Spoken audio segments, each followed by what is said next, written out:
네, 안녕하세요. 이승종입니다. 투자의 인싸가 되는 가장 좋은 방법 모닝인사이트, 오늘도 여러분들과 함께합니다. 모닝미팅에 있었던 주제 중에 가장 핫한 주제를 좀 다뤄볼 텐데요. 오늘은 저희가 증권업종을 선정했습니다. 제 옆에는 전문가 강승건 의원과 함께합니다. 안녕하세요. 네, 안녕하세요. 네, 증권업종 하면 떠오르는 분이 강승건 의원님인데 감사합니다. 네, 알겠습니다. 자, 그렇다면 일단 빠르게 좀 들어가 볼게요. 증권업종 1분기 실적이 기대치를 상회한 호실적이 나올 거다 이렇게 전망을 좀 하셨는데 그 이유는 뭐가 있을까요? 예, 사실 이제 1월 달에 거래 대금이 큰 폭으로 증가하면서 증권업종 실적에 대한 기대감들은 어느 정도 있었습니다. 네. 하지만은 이제 2월, 3월 넘어가면서 거래 대금도 좀 줄었고 네. 또 금리가 올라가면서 채권 평가 손실에 대한 우려도 좀 많았던 것들이 사실입니다. 네. 그럼에도 불구하고 해외에 관련되어 있는 주식들의 거래량 증가가 있었고 네. 저희가 지난해 계속 정체된 부분이었던 IB 부분의 실적들이 네. 1분기부터 다시 좀 회복 기조로 돌아서는 측면, 그리고 네. 마지막으로 채권 평가 손실이 3월 달에 일부 있었음에도 불구하고 1, 2월 달에 확보된 이익, 그다음에 파생결합증권, 네. 그러니까 저희 ELS, DLS 운영과 네, 관련돼 있는 손익이 1분기에 크게 개선이 될 걸로 생각을 하고 있기 때문입니다. 네. 그럼 일단 1분기 이익이 크게 좋아졌다 이렇게 좀 얘기를 하셨는데 2분기 이후에도 계속 증가를 할까요? 근데 우리가 이제 고민해야 될 부분들은 네. 이번 1분기에 거래 대금이 33.3조 원이에요. 그래서 굉장히 사상 최고치를 시현을 했는데 네. 이게 2분기, 3분기, 4분기 계속 유지가 되거나 더 증가할 거라는 기대를 하게 되면 증권사의 이익 전망치를 더 올릴 수 있습니다. 그렇죠. 근데 이제 사실 뭐 놓고 보면 1월 달에 40조 원을 넘은 거래 대금이 3월 달에는 이제 26조 원대로 네. 줄었거든요. 네. 근데 그걸 감안하면 거래 대금 관련돼 있는 모멘텀은 1분기 대비 하반기에는 좀 낮아질 거다라고 예상하는 게 합리적이고 네. 또 하나는 이제 금리가 3월 달에 급등을 했지만 네. 그 이후에도 금리의 방향성은 저희가 위쪽으로 보고 있지 않습니까? 네, 네. 속도의 차이가 있겠지만 네. 그러면 채권 평가 손실과 관련돼 있는 또는 채권 평가 이익이 좀 줄어들 수 있다라는 가능성을 생각을 해야 되기 때문에 네. 사실상 2021년을 분기별로 쪼개놓고 보면 1분기가 가장 높은 분기가 될 수 있겠구나라고 생각하실 수 있을 것 같아요. 네. 근데 사실은 우리가 개인 투자자들도 굉장히 많이 늘었고 지금 딱 생각하기에도 증권사들 되게 실적 좋을 것 같아라고 생각은 할 수 있는데 왜 금융업종 중에서는 주가가 좀 부진한 편에 속할까요? 그 이유는 이제 투자자들이 이런 이제 시장 변화에 대해서 사실은 매일매일 저희가 이제 지표를 보고 인지를 하고 있기 때문에 어느 정도 선대응을 한 게 주가에 반영이 됐다 이렇게 생각을 하고 있습니다. 네. 즉 뭐냐면 거래 대금이 1월 이후에 줄고 있구나를 확인하고 있고 네. 채권 금리가 올라가니까 평가 손실 때문에 이익이 많이 안 늘 거야라는 우려들이 사실 주가에 반영이 되고 있었던 거죠. 네. 하지만은 저희가 이번에 1분기 실적 프리뷰 자료가 의미가 있는 것이 네.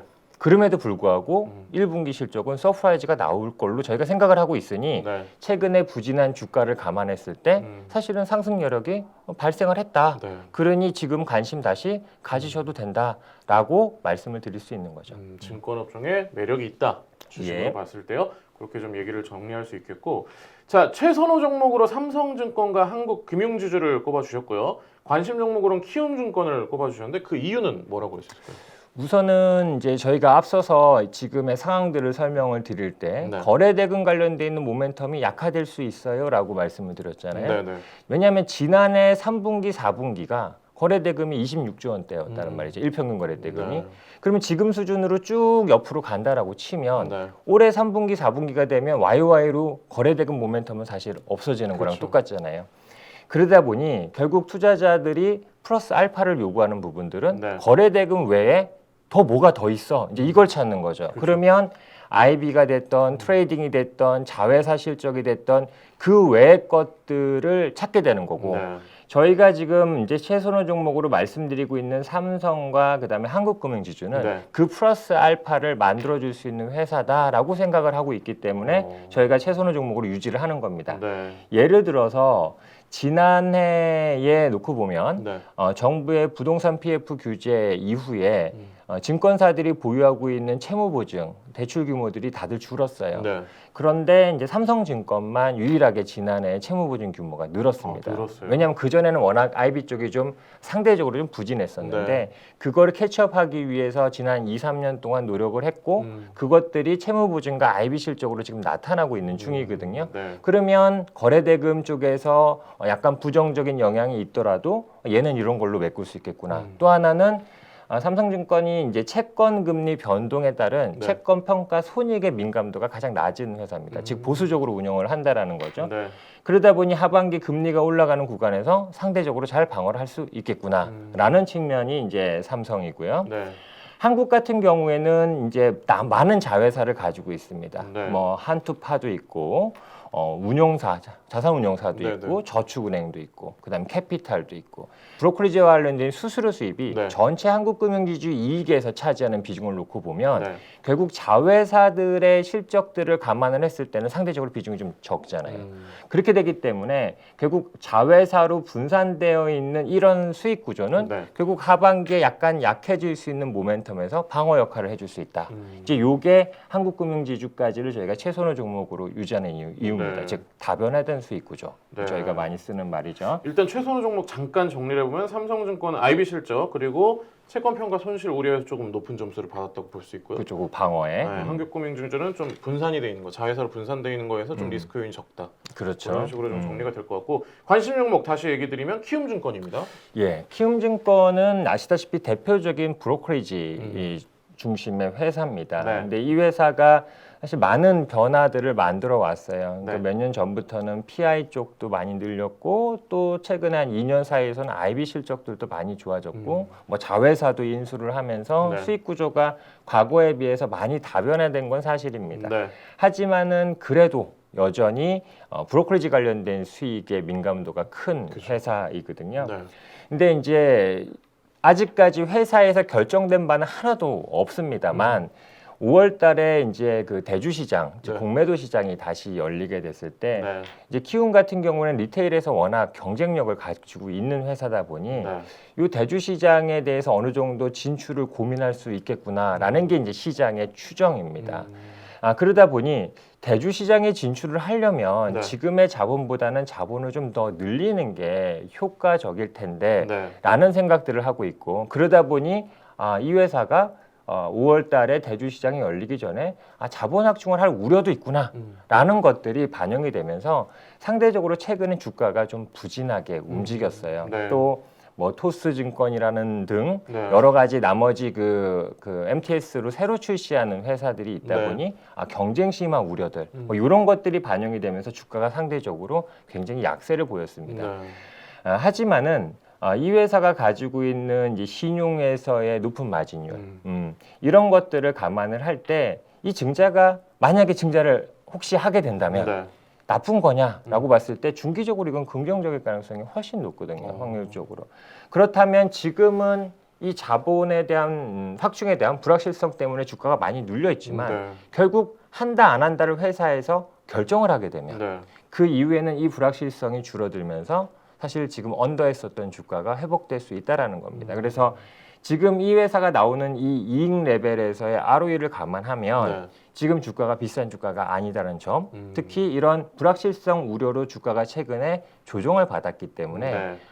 이 부분들이 어느 정도 해소가 된다면 주가는 다시 정상화될 수 있다는 측면에서 지금 현 시점에서는 관심 종목으로 보실만하다라고 해서 말씀을 드리고 있습니다. 모든 주식이 똑같은 것 같아요. 사실은 그렇다 아니다 하면 딱 끝나는 얘기인데 그럴 그렇죠. 수도 있다 할 때가 제일 주춤하는 것 같거든요. 그렇죠. 왜냐하면은 회사가 어떤 결정을 할지 아직은 모르지만 모르니까. 필요성은 있어 보이니 우선은 투자자들은 그거에 대한 대비들을 네. 할 수밖에 없는 거죠. 네. 불확실성으로 인한 최근 키움증권 주가 부진이 관심을 좀 가져봐야 될 이유가 될 수 있다까지 예. 좀 정리가 될 것 같고요. 참고로 삼성증권은 목표 주가 59,000원의 바이, 그리고 한국금융지주는 13만 원의 바이고요. 마지막으로 키움증권은 18만 5천 원의 바이 의견을 주셨습니다. 예, 맞습니다. 자, 마지막으로 이번 프리뷰 자료에서 사실 메리츠증권 목표 주가를 상대적으로 많이 좀 상향을 하셨어요. 왜 예. 그랬을까요? 메리츠증권은 저희가 지금 투자 의견은 홀드 네. 의견을 가지고 있어요. 이제 그 이유가 이제 지난해 이제 하반기부터 사실 이제 브로커리지 장세잖아요. 그래서 브로커리지 쪽에서 워낙 많은 이익들을 창출하고 있는데 네. 메리츠는 IB 중심의 회사입니다. 네. 이제 그러다 보니 상대적으로 이익에 대한 민감도가 좀 떨어진다. 네. 이제 그게 홀드 의견이었고 네. 또 하나는 이제 이 회사가 부동산 PF 채무 보증 엄청 잘하는 회사인데 이게 이제 규제가 들어오면서 네. 전반적으로 작년에 채무 보증을 줄이고 대출을 셀다운을 하고 하는 과정들을 네. 거쳤거든요. 그래서 기본적인 잠재 수익성 자체가 좀 떨어진 게 사실이에요. 그래서 홀드 의견을 제시를 했는데 네.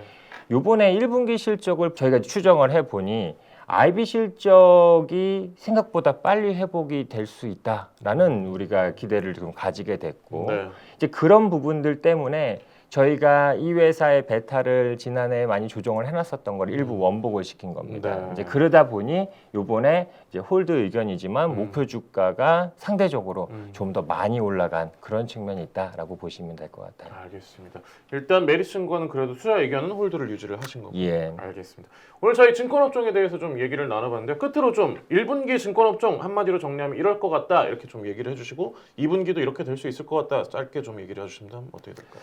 예, 1분기는 지금 상대적으로 부진한 흐름이었는데 네. 이제 결국 2분기 돌아왔잖아요. 네. 이제 1분기 실적들이 이제 발표가 되기 시작하면 이제 지금 주가 대비 좋은 실적들을 확인을 하면서 주가 자체는 사실 긍정적인 방향성을 보일 거다라고 네. 생각을 하고 있습니다. 네.